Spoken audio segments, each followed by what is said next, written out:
नमो बुद्धाय। जय भीम दोस्तों। ओडिशा और बुद्ध धम्म का पुराना नाता है। बुद्ध धम्म का इतिहास उजागर ओडिशा की भूमि ने भी किया है।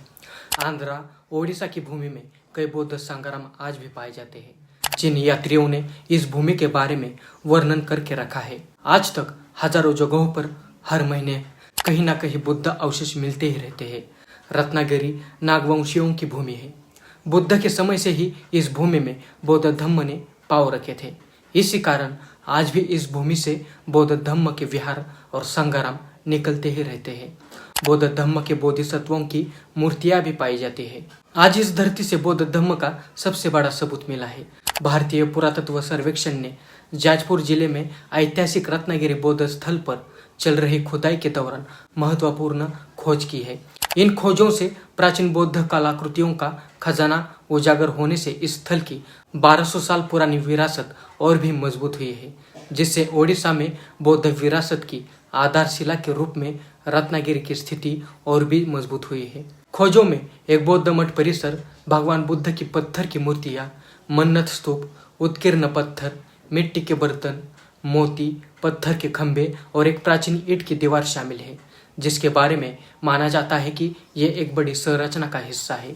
उल्लेखनीय रूप से 5 फीट लंबी और 3.5 फीट ऊंचाई वाले एक खंडित लेकिन अपनी तरह की सबसे बड़ी और सबसे सुंदर मूर्तियों में से एक माना जाता है। इस परियोजना का उद्देश्य ओडिशा में बौद्ध धम्म के समृद्ध इतिहास और सांस्कृतिक प्रभाव के बारे में जानकारी देने वाली और भी कलाकृतियां खोजना है। खुदाई की मुख्य बातों में एक विशाल बुद्ध का सिर और बौद्ध देवताओं की मूर्तिकला के टुकड़े, साथ ही अखंड और चिनाई वाले मन्नत स्तूपों का संग्रह शामिल है। ये खोजें उस युग की कलात्मक और स्थापत्य कला की सरलता को दर्शाता है, जो रत्नागिरी के ऐतिहासिक महत्व को रेखांकित करता है। मुस्लिम शासकों के आक्रमणों के कारण 13वीं शताब्दी ईस्वी में रत्नागिरी का पतन शुरू हो गया था।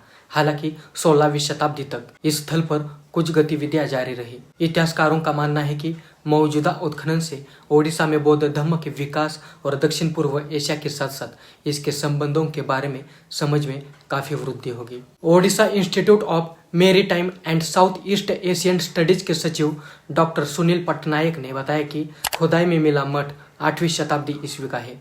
भूमकारा राजवंश के संरक्षण में विकसित यह स्थल 8वीं से 11वीं शताब्दी ईस्वी तक का है। ये एक प्रमुख बौद्ध केंद्र के रूप में विकसित हुआ था।